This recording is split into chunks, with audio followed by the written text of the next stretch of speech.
Christen als die Erben der Hohenzollern.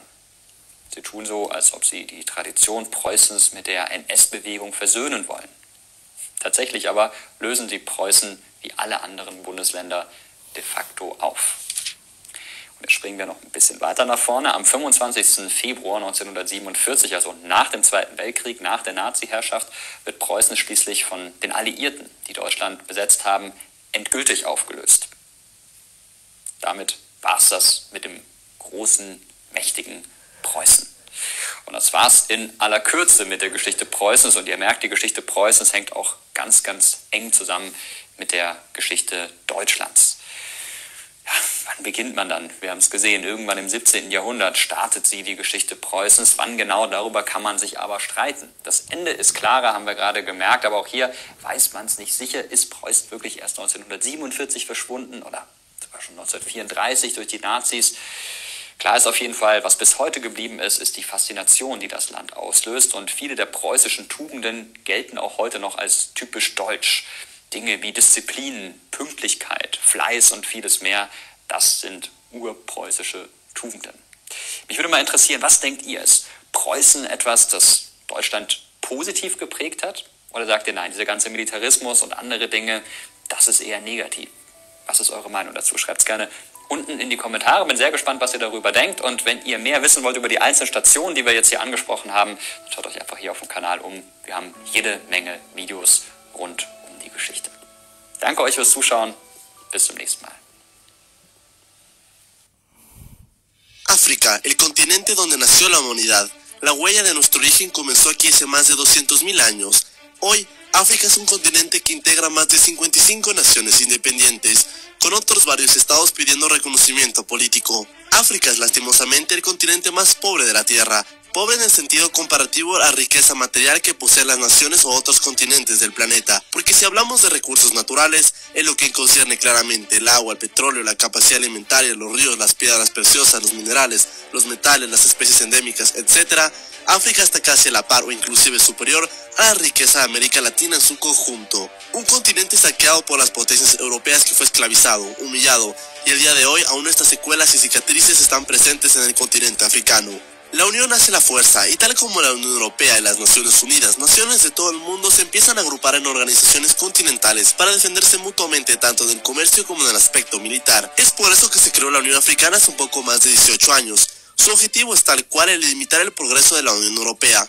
Pero hoy no hablaremos de si se logrará su objetivo o no. El día de hoy haremos un experimento. Borraremos todas las fronteras dentro del África. Supondremos en este video que es todo un país. Analizaremos las fortalezas que tendría África en su conjunto si actuase o se comportara como una sola nación en el contexto global. Les habla Alejandro. Sin más, comencemos.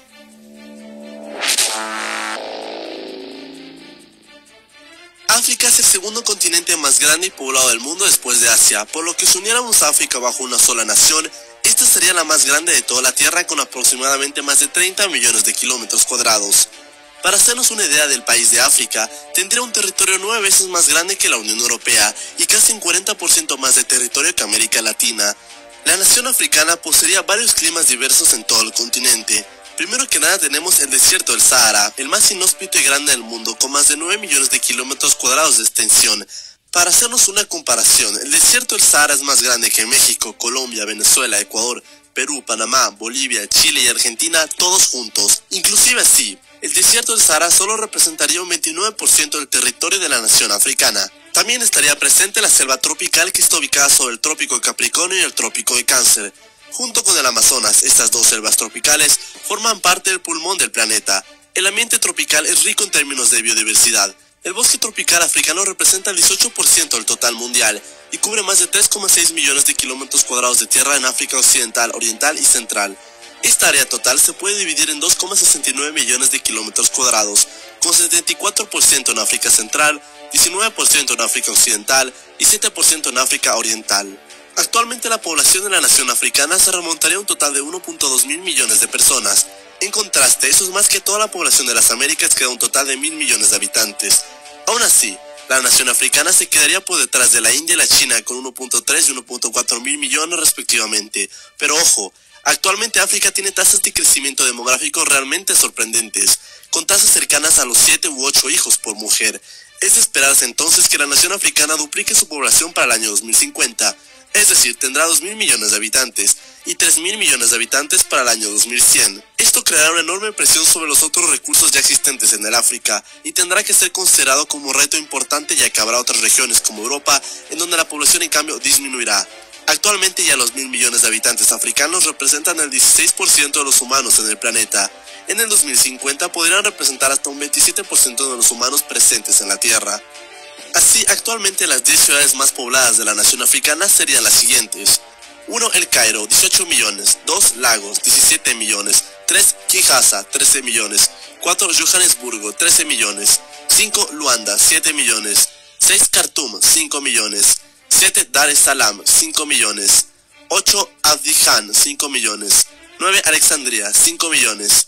Y 10. Nairobi, 5 millones. Sin embargo, la lista es tan grande que hay más de 50 ciudades africanas con más de 2 millones de habitantes, por lo que estas ciudades aquí serían las más importantes por población de la nación. No obstante, el poder político de la nación africana estaría ubicada en Addis Abeba, ya que ahí está la sede actual de la Unión Africana.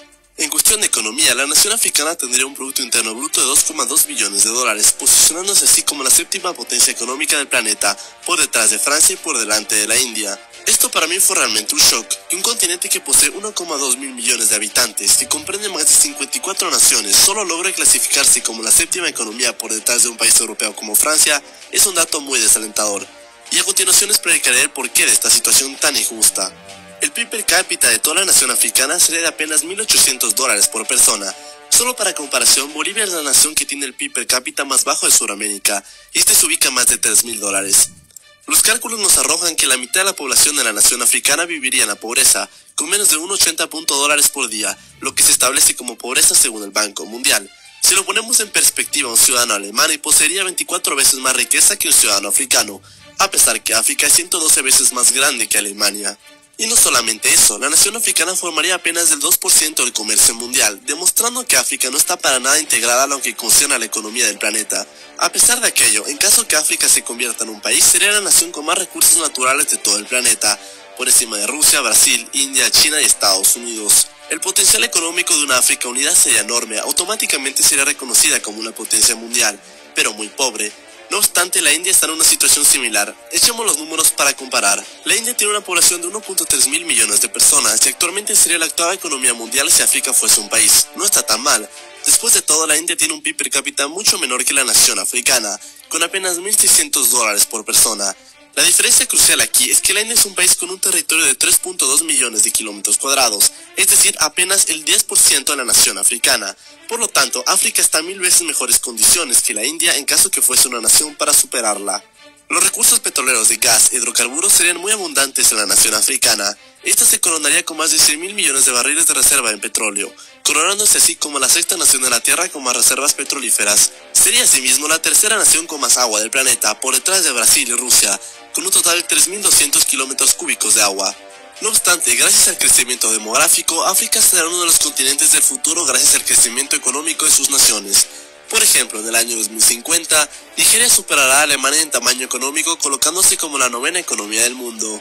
Sería extremadamente complicado calcular dónde estarán las 54 naciones africanas en el futuro para darnos una idea de dónde estaría la nación africana en el 2050. Pero si hoy es la séptima economía del mundo, podríamos establecer que en el 2050 la nación africana podría ser la tercera o cuarta economía del planeta. La nación africana sería un territorio clave en el mapa mundial, rico en petróleo y recursos naturales. El país tendría una posición estratégica envidiable. Actualmente África es la región de más rápido crecimiento en el mundo, y tiene aproximadamente 30% de los recursos minerales restantes de la Tierra, entre los cuales se encuentran los diamantes, el oro, el cobre, el petróleo, el uranio, la plata, el gas natural, el fósforo y demás. La nación africana sería el hogar de más de 54 naciones diferentes y alrededor de 2000 idiomas. De hecho, la nación africana sería la nación más rica del mundo lo que concierne a riqueza lingüística, con un aproximado de 2000 a 3000 idiomas dentro de su territorio. El África subsahariana tiene 6 de las 10 economías de más rápido crecimiento en el mundo. El norte del África cuenta con varios depósitos de petróleo y gas natural. El Sahara posee el mineral nuclear más estratégico, los recursos como el coltán, el oro y el cobre, entre otros muchos otros que son abundantes en el continente. La región está llena de riquezas prometidas y sin explotar, desde el petróleo, los minerales y la tierra hasta las grandes cantidades de capital humano, pero ha luchado desde la época colonial para realizar su potencial. La población estaría dividida entonces en prácticamente dos religiones, el Islam y el catolicismo, ambas religiones con un 47% de porcentaje. El otro porcentaje correspondería a las religiones locales que existen en África, que son tantas, mucho más que las mismas lenguas que existen en este continente. La nación africana acumularía una población extremadamente joven, de apenas 19 años de edad en promedio, un año más a la edad legal. Esta edad, comparada a los 40 de promedio en Europa y Estados Unidos y los 30 de América Latina, le daría a África una ventaja enorme en crecimiento, ya que África no experimentará una población envejecida de la cual muchas naciones europeas y hasta algunas latinas ya están comenzando a sufrir. ¿Qué poder África tendría en el mundo? Un poder indudablemente grande. Sería más poderoso que la India en cierto contexto, pero sin las armas nucleares. Aunque la África Unida tendría fácilmente la capacidad de armarse nuclearmente. Dentro de un momento retomaremos el aspecto militar, pero por el momento concentrémonos en el poder político. África Unida no sería parte de un engranaje importante en el contexto económico, pero de político sí lo sería. Es obvio, se tendrían que hacer esfuerzos para que África se vea conectada a la comunidad económica global en el futuro. Miren esta foto tomada desde el espacio en la noche, en donde podemos ver que prácticamente todos los otros continentes están infestados por luces. Inclusive Latinoamérica no se queda nada atrás, pero África, excepto sus ciudades más grandes, permanecen casi en total oscuridad. Solo hay que darse cuenta que África posee el doble de habitantes que Europa. Comparen los dos continentes. Ahora, sabiendo que África duplica a Europa en población, ¿por qué están oscuras? Nuevamente la respuesta es la pobreza en cierta manera. Ahora pasemos al poder militar de la nueva nación africana. Con una población de 1.2 mil millones de personas, África tendría el ejército más grande y numeroso del planeta, superando a la China, al unir los 54 ejércitos de todo el continente africano. Aunque no sería necesariamente el más poderoso, sobre todo en el contexto tecnológico, sería difícil calcular qué tan poderoso sería este ejército. Eso sí, estaría entre los 10 ejércitos más poderosos del mundo. ¿Cómo lo sabemos? Bueno, Egipto de por sí solo es el 10º ejército más poderoso del mundo. El siguiente país africano a salir en la lista es Argelia en el puesto número 25, y el siguiente es Etiopía en el puesto 45. Esto según el sitio Global Firepower. La verdad, la nación africana poseería un numeroso ejército, sobre el cual sería su principal fuerte, mas en cuestión de tecnología, artillería, tanques, portaaviones y demás, quedaría bastante atrás de los principales ejércitos del mundo. En cuestión nuclear, África es uno de los países con más abundantes recursos en uranio, por lo que sería fácil para la nación africana producir armamento nuclear, considerando que Libia y Sudáfrica ya lo han hecho en el pasado. ¿Cómo sería la gobernabilidad de la nueva nación africana? Sin duda complicada. Recordemos que varias naciones africanas están sumergidas en guerras civiles. Incluso cada cierto tiempo hay naciones que se añaden a la Unión Africana, como Sudán, que se partió entre el país del mismo nombre y Sudán del Sur. También sucede lo mismo en Somalia, donde el gobierno no posee prácticamente control sobre su territorio, en el cual también existe la región de Somaliland, que reclama la independencia. Un solo presidente que gobierna una nación con más de 1.2 mil millones de habitantes, más de 30 millones de kilómetros cuadrados y más de 3.000 idiomas, con más de 10.000 culturas diferentes, es un duro reto.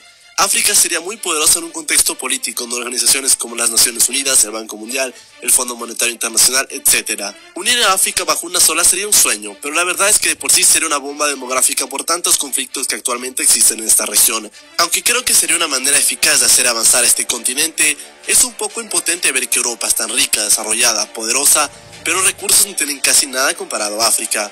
Aún así, la pregunta de por qué África es pobre la responderemos en otra ocasión. Espero te haya gustado el video. Si no lo estás aún, suscríbete para ver más contenido similar. No te olvides de seguirme en mis redes sociales. Tengo Facebook, Twitter, Instagram, página web y si quieres me puedes apoyar en Patreon. Espero verte una próxima vez. Un gran abrazo. ¿Podría California separarse de los Estados Unidos de América?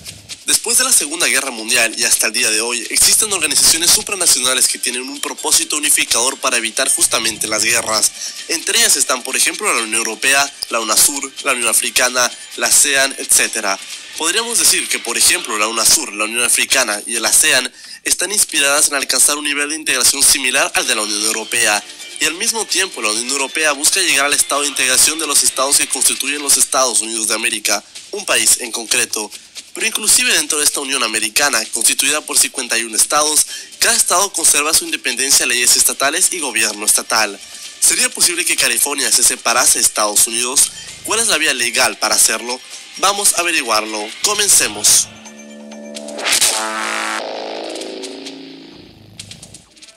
Los Estados Estados Unidos de América son una unión de 51 estados que están ligados y unidos bajo la Constitución estadounidense. El 21 de agosto de 1959, Hawái se convirtió en el último estado en entrar oficialmente a la Unión.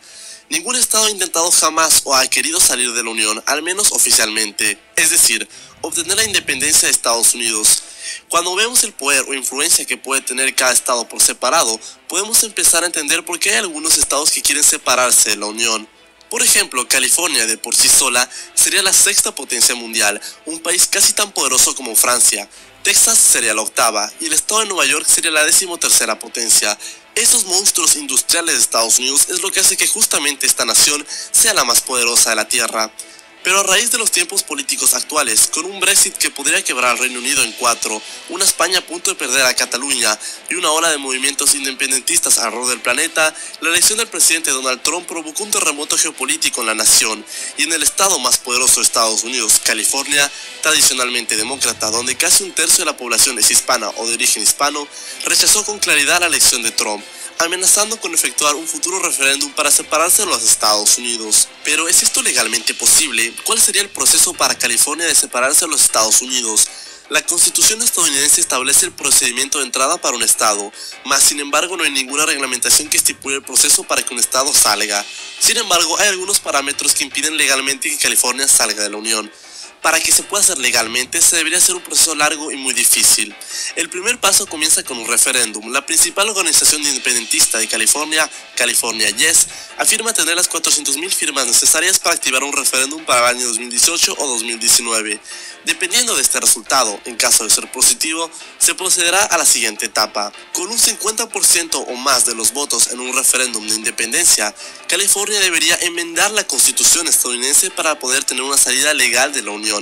Para poder enmendarla, se necesitarían 2/3 de los votos en la Cámara de Representantes y 2/3 de los votos en el Senado de Estados Unidos, es decir, un apoyo bipartidista. Después de aquello, la modificación de la Constitución sería enviada a los 50 estados para ser aprobada. Nuevamente, aquí 2/3 de los estados deben aprobar la nueva Constitución para que entre en función. Es decir, 38 de los 50 estados deben aprobar la nueva Constitución con la enmienda legal que permita que un estado salga de la Unión, promocionada por California.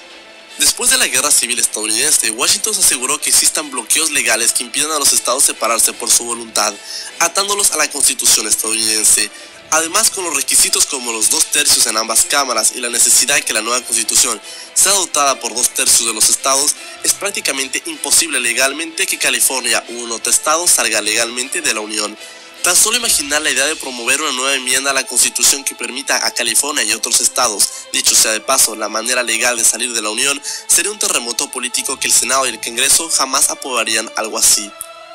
Por lo tanto, para que California obtenga el aval de independencia mediante la vía legal sería políticamente imposible o muy improbable, y con una obstrucción clara de los otros estados más débiles y tanto de Washington, así como los principales partidos políticos tanto demócratas como republicanos. Ahora bien, hay una segunda manera, y es la más arriesgada. Sería tal como la primera, realizar un referéndum de independencia, y en vez de tratar de separarse legalmente de la Unión, declarar unilateralmente la independencia de Washington, una medida extremadamente arriesgada y claro, ilegal. Este acto no sería reconocido por Washington y por ninguna nación en el planeta, pues se consideraría como un acto de rebeldía. Sin embargo, el poder económico de California, que es de 2,4 billones de dólares a su PIB, le colocaría un peso muy fuerte para negociar. Tan solo la economía californiana es el doble de la economía mexicana, con tan solo 39 millones de habitantes. Para esta acción se debería contar, claro está, con el apoyo total del gobernador y de ambas cámaras del Congreso de California, un apoyo político total para poder rebelarse contra Washington y los otros 50 estados de los Estados Unidos. Declarándose independientes, el gobernador de California, actual jefe de la Guardia Nacional de California, asumiría el poder ejecutivo del estado en todo sentido. Sin embargo, fuerzas militares estadounidenses están presentes en California, incluyendo bases militares en donde están guardadas las armas nucleares. Una declaración unilateral de independencia desconcertaría a las Fuerzas Armadas de Estados Unidos, que serían rápidamente llamadas por el presidente estadounidense de retornar el orden en el estado y neutralizar cualquier intento de separación. Para hacerlo efectivamente, el gobernador y el estado deberían contar con el apoyo de la Guardia Nacional de California, que es una facción federal de la Guardia Nacional de Estados Unidos. La Guardia Nacional de California comprende un tamaño de 30.000 soldados. Sin embargo, el artículo 2 de la sección 3 de la Constitución estadounidense exige que en caso de emergencia la Guardia Nacional Californiana debe acudir para un reagrupamiento federal, es decir, cada estado de los Estados Unidos tiene su propia Guardia Nacional, que podríamos llamarlo ejército, pero que realmente no lo es. Cuando el presidente de los Estados Unidos necesita tropas por alguna situación, puede activar esta cláusula que le permite que los 50 estados reagrupen a sus respectivas guardias nacionales. Recordemos que hablamos de Guardia Nacional de California, que forma parte de la Guardia Nacional de Estados Unidos, una rama del ejército estadounidense. No es todo el ejército estadounidense, sino una facción de reserva de aproximadamente 300.000 soldados. Dicho eso, California con 30.000 soldados versus los 260.000 soldados de las otras guardias nacionales, más el medio millón de soldados estadounidenses que dispone el país como personal activo, California no tendría ninguna chance militar, no tendría ninguna opción militar en sus manos. No tendría sentido o lógica imaginar una guerra de California contra los Estados Unidos, ya que las mismas tropas estadounidenses están en California y forman parte del sistema de defensa del estado. Hasta los mismos sistemas de defensa nuclear de Estados Unidos están situados en California, y declarar la independencia sería prácticamente posición forzada de ellos. A menos que California motive a otros estados como Nevada, Texas, Arizona y Nuevo México a hacer lo mismo, esta no tendría ninguna oportunidad para poder salir de la Unión sin derramar una gota de sangre. Al contrario, California se vería involucrada en una guerra de independencia en la que tendría que tener el apoyo obligatorio de otro estado o ya sea una nación como México. Aunque aquí hay que tener cuidado. Aunque la independencia de California podría interesar una posible anexión a México, California de por sí tiene una economía mucho más grande y competitiva que la mexicana, el doble exactamente. Millones de mexicanos de todos los rincones del país irían a California en caso de que se incorpore a México, sobre todo a San Diego, Los Ángeles y San Francisco. Por lo tanto, no estaría en planes de California formar algún pacto con México después de separarse de los Estados Unidos. Estados Unidos sufriría enormemente la pérdida de California en su territorio dada la importancia y contribución económica de California a la economía estadounidense, ya que representa un 15% del Producto Interno Bruto de los Estados Unidos, estimado entre 14 y 15 billones de dólares. Habría que recalcar que en caso que California obtenga su independencia o luche por ella, posiblemente Texas, que siempre ha tenido movimientos independentistas, luche a la par de California para obtenerla. Ambos, California y Texas, son los dos estados más poderosos de Estados Unidos. Juntos, estos dos estados serían la cuarta potencia económica del mundo, por encima de Alemania, con tan solo 65 millones de habitantes. California y Texas serían la cuarta potencia del planeta con tan solo la mitad de la población mexicana. Este es un dato que realmente me dejó sorprendido. Está más por decir que en caso de secesión